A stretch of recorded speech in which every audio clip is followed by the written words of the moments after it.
I've offended Putin personally. He hates me. How were you informed that this Bulgarian spy ring were after you and probably wanted to kill you?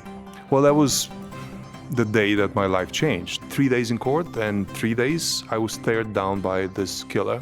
And that was a cold stare that I still remember to today. How many Russian agents have you exposed? Thousands.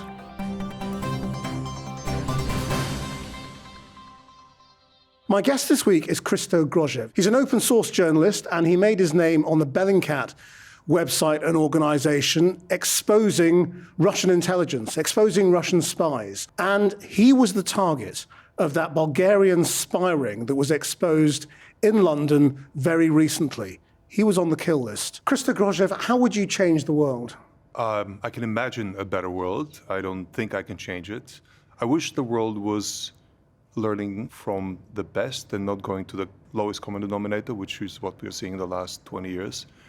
And I wish the world had a country that is the beacon of a higher moral ground, which used to be the case when I was growing up. There was the United States, there was that beacon, a very fictional one, but yet a beacon that could be a country that others could sort of align themselves to. And that's gone. So I'm afraid that that is the biggest problem in the world from my point of view. There's no one country or one group of countries that can say we are the ones that stick to the moral truth and to morality. That's gone. So I wish that could be brought back. You're a very unusual kind of journalist. You're not what most people conjure. Your investigations have had huge impact and have caused great problems, particularly for Vladimir Putin. And for myself. And for yourself. And you've had great personal expense as a result of that. Which I want to unpack. But what has driven you as a journalist to investigate, the secret services, the murderers, the state-sanctioned murderers, despite all the obvious dangers?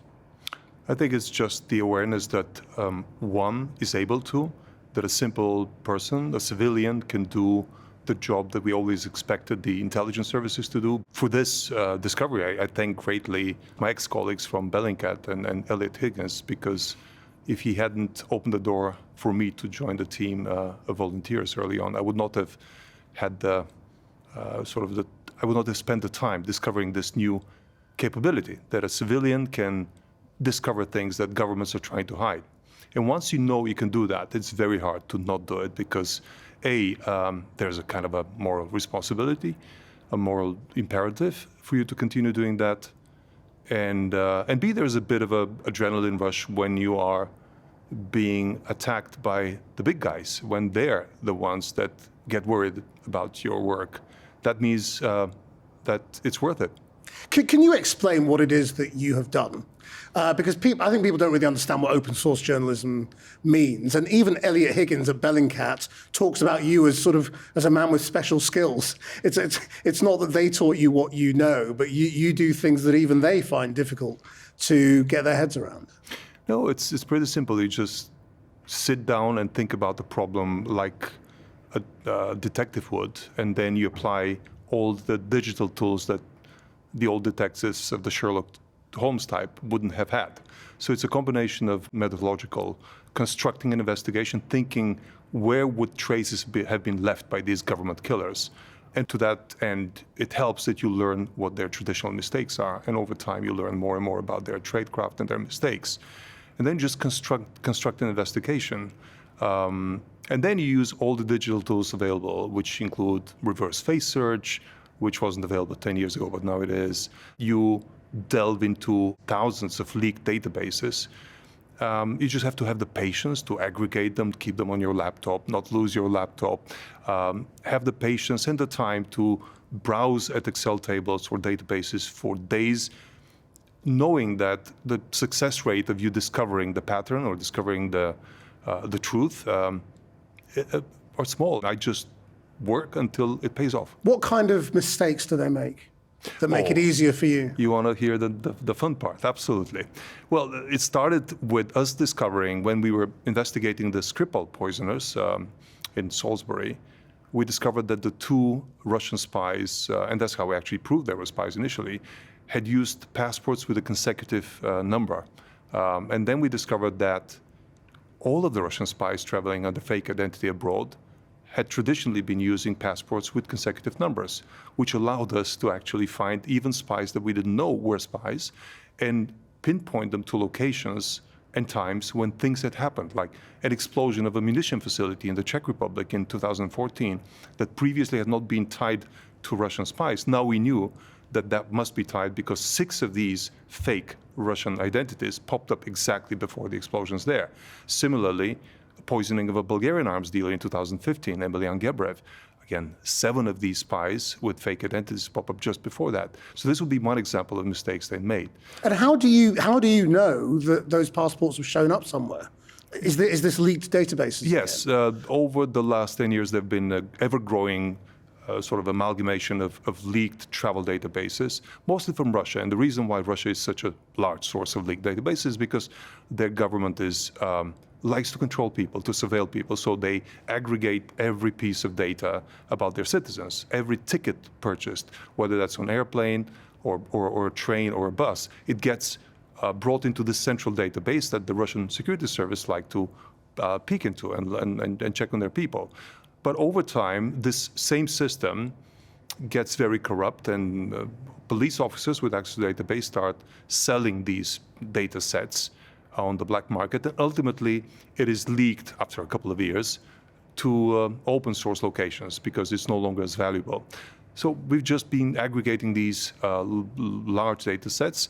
The downside of that is obviously you can discover better, more easily, older crimes. But still, we've brought many, many cold cases back to being investigated because many governments or many law enforcement agencies had stopped investigating. And 2 years or 3 years later, we find the evidence in such leaked databases, and we literally guilt them into reopening the cases. I mean, it's very interesting that when I say what drives you, it's because you can, because you can find those things out. Because I think a lot of people would assume that what drives you is you want to bring down Vladimir Putin, or you want to bring down the Russian secret services. Well, that becomes a drive, but it's secondary. And if I had discovered a way to prove other governments' crimes as easily, and if those crimes existed, I would not have stopped just because it's the US versus Vladimir Putin. But it is true that as I started discovering more and more of these crimes, the monstrosity and the size of this system of government crimes has become ideological for me, an additional ideological driver, because I could not have imagined until we discovered the Navalny poisoning in 2020 that there had been a government program for assassination of their own citizens. Before that, we thought, well, they occasionally, like the Mossad, would do targeting killings abroad of enemies of the state. But then suddenly we discovered they've had an industrial scale program for assassinating their own people. And that cannot but leave a trace in your sort of a moral compass. How were you informed that this Bulgarian spy ring were after you and probably wanted to kill you? Well, that was the day that my life changed. I was not informed directly because I don't think the law enforcement agent who told me that knew where the danger was coming from at that particular day in time. I was doing a screening of the film Navalny in New York during a short trip in early 2023, just before the Oscars. And I got a call from law enforcement in the US who told me you cannot leave back for Europe. I was planning to leave that same day, that same evening. And I said, come on, you must be kidding. I have a ticket for tonight. Well, they said, we don't recommend that you leave because there's a team waiting for you there. I said, what kind of team? Would that be just some cyber espionage, somebody trying to peek into my laptop? And they said, no, it's much worse than that, but we can't tell you more. So just stay here. So I stayed there, and it took a couple of weeks more before I was told by Austrian security services where I used to live at the time, that it is a team of Bulgarians that have been hired by Jan Marsalek to work in favor of Russia's security services. And again, the seriousness with which Austrian security services told me about that implied that there's a much more professional operation that had been going on for years. But they would not tell me because I was a potential witness in British legal proceedings. So I got very, very little in terms of details. And I was asked not to investigate it myself in order to not interfere with the judicial process here. What did you say to your wife? Well, at the time, basically, I got the message, "I told you so," and I think she was right about that because she had told me so. Was she angry? Yeah. Because the impact on your life has been extraordinary. Just give me a sense of what it has done to you. Well, it's suffice it to say that I live a separate life and I'm not living with my family anymore. And that's probably for the better from a security perspective for my kids as well. Do you think it was worth it? My children think so. And I think that's a very important moral compass for anyone. If they can understand why I had to make the sacrifice and they had to make the sacrifice, then I think it is worth it. But again, it's not a formula that can be applied to every life, and it depends on where in life you are and what, how much you've contributed to your family in the past and to your children. And I was probably lucky that it didn't happen earlier, when my children would have needed me much more than they do now. It looks like your daughter sort of followed in your footsteps a little. My daughter actually discovered one of the 6 arrested spies, and I can't be prouder. Also, importantly, because she also has the right to say, "I told you so." She had pointed out this man, the 6th of the arrested spies, in 2022 in the street. And she said, "Dad, I think that's a spy following us." And I said, "Sophia, don't try to be like your dad. I mean, let me handle the spy catching. You just do your school thing." She said, "No, Dad, I'm sure that he's a spy." And she snapped a photo of him. And 2 years later, turned out that that photo was very, very important for proving that on the day that this spy ring broke into my apartment in Vienna to steal my laptop, the one that they thought was the laptop from the Navalny film, that this person had been staking us out outside to make sure we don't go to the apartment. But only my daughter, who was 14 at the time, had noticed that person. Yes, I mean, if they had all told you so, you must have also known, really, that this was a risk that you were running, because the people who you're friends with, the people who you have known, whether it's Navalny or Vladimir Karamurza, these people have all been targeted too. You're right. I mean, it was maybe a subconscious decision to ignore the signs, because if we start living by the signs and by fear, then we'll be completely, our hands will be tied. So I probably fooled myself into believing that I'm not as important for them, that they would imagine that, because all of my investigations are a product of group work. I mean, I've trained many colleagues in the same dark arts of data journalism, essentially, and working with databases. I mean, doing something to me would not stop this process. It's become very trendy among especially Russian journalists. They love doing this. And there are thousands of them who have left the country and have the freedom to work independently from censorship. So I thought, nobody would try to get rid of me because it would not solve a problem. But apparently, as we find out now from the chats that have been disclosed, I've offended Putin personally, and he was a driver behind this whole operation. He hates me, as Marsalek said in one of the messages. Why have you offended Putin personally? What is it that he's annoyed about? I think it boils down, and looking at exactly when this operation started, it started the evening of the day of our publication of the Navalny poisoning. It started on the 14th of December 2020. And that was the day we published the Navalny investigation, where we essentially pointed out this industrial scale program of trying to assassinate political opponents. But we also made fun of the FSB, Putin's favorite intelligence agency, because we showed their faces, we showed how easy it is to trace them, we showed all the mistakes they made, and we had one of them confess on the phone in a 53-minute long interview to his own victim, Navalny, that they had tried to kill him. And that really, really embarrassed Putin. Furthermore, because he went on a TV press conference to say that all of this is fake news and all of this information is not the product of journalistic investigation, but something that has been fed to us by intelligence agencies, by MI6 or CIA. So that explains why for the longest time, this group of 6 and many more that are part of this operation were looking for the fictional, fantastical evidence that we have some connection to an intelligence service. And then when they didn't find it, they were so angry that they decided to switch to kidnapping or killing. I mean, that's really interesting then. So do you think Putin and all his acolytes genuinely believe what they say?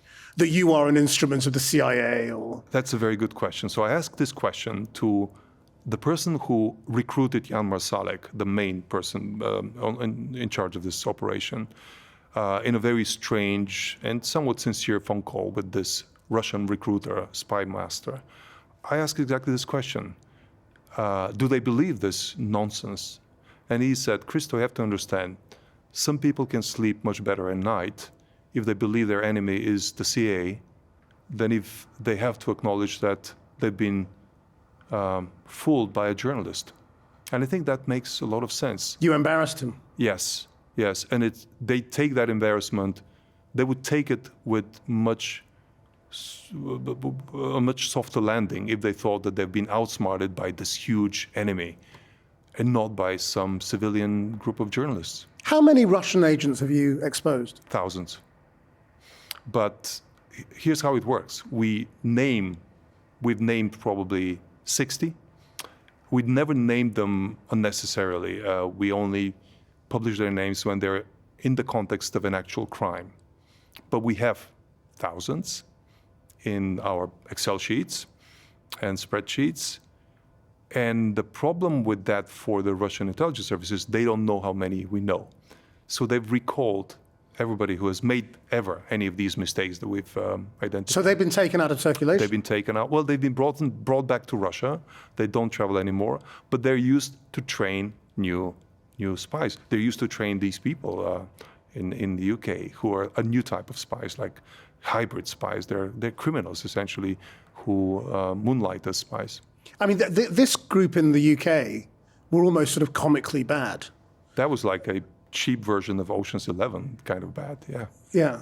But again, that doesn't take away from the risk of what they could have done. I mean, being bad at what you do doesn't make you less dangerous. In fact, in many cases, professional spies are less dangerous, especially in terms of collateral damage to bystanders than such people. These people don't know how to de-escalate. On that day, when this group broke into my apartment in Vienna to steal the laptop, they had not done their homework to find out that my son was in his room playing a computer game. And he stayed doing that throughout their burglary. Imagine what would have happened if he had walked out of his room. I don't want to think about it. But that's something a professional spy would not have done. So again, the fact that they were called minions, but I call them Muppets, doesn't make them less dangerous than professional spies. They tried to burn down a house that they believed belonged to me in Bulgaria. That was just a random house that they had misidentified. So that is not dangerous. It also exposed the way they had gone after your family, and perhaps your father in particular. Can you tell me what happened and what you think was behind it? I still believe and hope this is a cosmic coincidence, but shortly after I was warned that I should not come back to Europe, and I made it public in an interview in Austrian newspapers, and my father actually then posted a link to that interview on Facebook. Literally the next day, my father stopped answering phone calls from me, and 4 days later we discovered that he was dead in his home near Vienna. And that was treated as a suspicious incident by the Austrian police. They took his body and did all kinds of tests for months, and we couldn't really have a funeral. But I had kind of parked that into sort of the cold cases and probably a coincidence section of my memory until the police here showed me photographs of this team camped out in front of my father's apartment and doing a selfie in front of the terrace to the apartment with an arrow saying this way in. And this has opened up this wound again for me, because I cannot now not look at this as a potential, a very small chance, but small probability, but still a potential operation by others, not by this team, but held by this team, to bring me back to Austria at the time when they knew that I would not come back, in order for them to continue with the operation. Do you believe he was murdered? I don't know, and I'm not sure I want to know. That is the sort of the ultimate illustration, isn't it, of the toll on you from choosing this life. What do you think it tells us about what you're up against and that regime? I would like to broaden the answer, because it tells us about the new reality in the world, because I'm afraid that what seemed to me for years to be the shocking truth about this regime, that it only takes to explain to the world that that's happening, that the world will be shocked and will take measures to bring this regime down or to help the people who are the victims. We see that becoming normalized and befriended by the U.S. administration. So probably that is the biggest bummer for me. I mean, it's not that I haven't been able to single-handedly bring down Putin, which is obviously a lost cause, but it's the fact that what used to be the biggest helper for independent journalism, the United States, with all its resources, sanctions, and intelligence services, and ability to do cyber counterattacks and stuff, that is essentially being put to the service of Russia now. So, if anything, the value of what I do and what my colleagues do, what Roman Dobrokhotov does, increases significantly, because it's going to come during a shortfall in what used to be done by governments before. So what do you think that kind of exposure is achieving or could achieve? Well, it does mobilize the good people around the world. I mean, people default to, by definition, the best of people default to the least amount of information they can live with, so that they don't have to worry. And it takes bringing and showing them and pointing them and convincing them of the injustice around them for them to start worrying. And I think this is what this does. It just brings to the fore in the West the granular details of how cruel this regime is, and also shows the danger to the Western world of this this very regime overstepping physically the boundaries of their operations to come over and do their dirty work here. When you say that this kind of journalism is increasingly popular, particularly in Russia, do you think those people are taking the same kinds of risks as you? I think they're taking even bigger risks, because they cannot even imagine going back to their own homes anymore. They have to live a life of exiles. And they didn't necessarily choose that. I mean, for me, it was a choice. It was a conscious choice. They were pushed into that just because they couldn't do proper journalism, the only thing that they wanted to do, and stay in Russia. The moment they published anything resembling journalism, they would have been jailed and ended up maybe even killed. So they had to leave the country. And many of them went to the United States. I mean, I don't want to belabor the point, but many of them went to the United States, and now they're faced with another dilemma. Like, are they safe there? In fact, their visas are expiring, and they may not be renewed. So I think the Russian colleagues are taking even bigger risks. What was your first big expose? Where was the moment you realized what you were doing or what you were onto? I would say that, well, the first big expose was on the disinformation campaign around the downing of Malaysian Airlines MH17, which I published on Bellingcat in 2015. The first real investigation that showed that you can do these things that only intelligence agencies, we thought, were able to, or even better than they, was when I helped identify the voices or the names behind the voices of several Russian officers behind the downing of MH17 that were published by the Dutch investigators with a call for action saying, we can't identify these people. Can you, the world, help us? And we jumped on that with, again, such an adrenaline rush when a government says they can't do something. I would say that was the first one that proved to me and to my colleagues we can be better than government intelligence services. Similarly, when the British police, the Mets, published the faces of two random Russians saying, who are these people? Because we think these names are fake. We felt, again, the same adrenaline rush, and I did. And I discarded everything else I was doing for 2 months until I found who they were. And we published the names, and it derived enormous happiness from being better than governments. So again, how did you identify them? Just take us through the sequence. Well, I wish we had the time for that. But first identification was to prove that these people don't exist. And this is relatively easy. With the volume of data leaking out of Russia, you have databases of residential records, of passports that go back 20 years.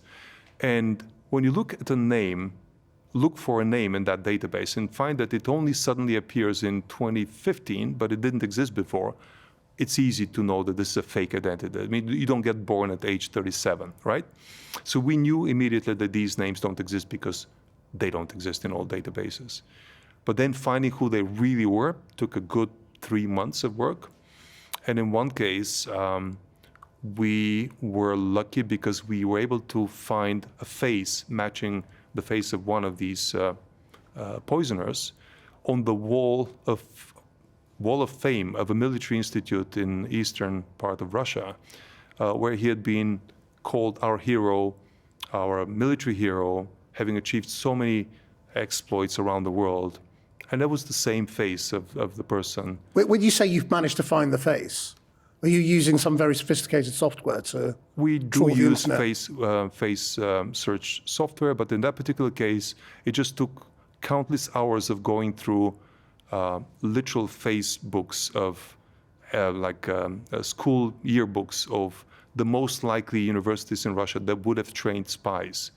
We started with that. We asked which would be the military institutes that would train undercover spies, elite spies. And we had only 2 that would have likely generated this output of spies in the late 90s. So we went through hours and hours of footage, graduation photos, and in this particular case, it was an alumnus from that institute who had gone through the whole campus with his camera and posted it on YouTube and was showing everything that was on the walls. And in one instance, he's walking by a wall of fame, and we just noticed this guy looks like that guy. We made a forensic comparison of the 2 faces, and it was a match of 97%. Wow. So when you look at what is now called mainstream journalism, popular journalism, do you find yourself thinking you could do so much more? They have started doing so much more. I think the dawn of realization that open source is a totally misused or underused source of information, that was about 7 or 8 years ago. And both journalists started implementing those tricks and tools into their newsroom, but also intelligence services that previously didn't. They thought that was kind of the poor relation of investigations because it's free, and they liked using their close sources, their informants. But both journalists started doing that, and intelligence agents started doing that. I do sometimes still find at balk at seeing how some mainstream media still report what a source told them, where I see so many easy ways for them to validate that through data, but they just stop at that. We were told, and this is what we report. And I think that falls short of the demands of journalism. So, I mean, you are now a target, and you've been warned, and you know for a fact that people have been out to get you. I mean, do you get any help? Do you have protection? Do you, are you on your own, or do you have support? I do have general support. I have moral support. When I'm in the United States, I get advised of the risk sort of factor as it changes. I cannot safely go back to Austria unless I'm accompanied by a whole team of bodyguards at any given time. And I'm advised not to go to the rest of Europe. So that's kind of the limitation that I have at this point. To the whole of Europe? The whole of Schengen. Continental Europe, you can't go to? I'm advised not to. It's too easy for Russian spies or their Muppets to travel around the continent without leaving a trace. And so is Britain relatively safe because of border controls? Exactly, yeah. Because of the new and more intelligent border controls. Because border controls exist in 2018, but somebody let these fake identities get visas to the UK. Somebody let these sequential passports with zero history behind them enter the country and poison the Skripal family and kill an innocent bystander. That was the wrong, unsafe Britain, and I'm told that has changed. Do you feel by raising your head as you are now, in a documentary, in interviews, you're high profile, are you increasing your risk or are you protecting yourself? I think that the risk has peaked, and I don't think I can offend Putin twice. And they don't forget. These people don't forget. So I think the question is wrong. The question is, what is the best usage of my time now that I know that the risk is at its peak, and it's to speak out. So you will carry on? I'm carrying on.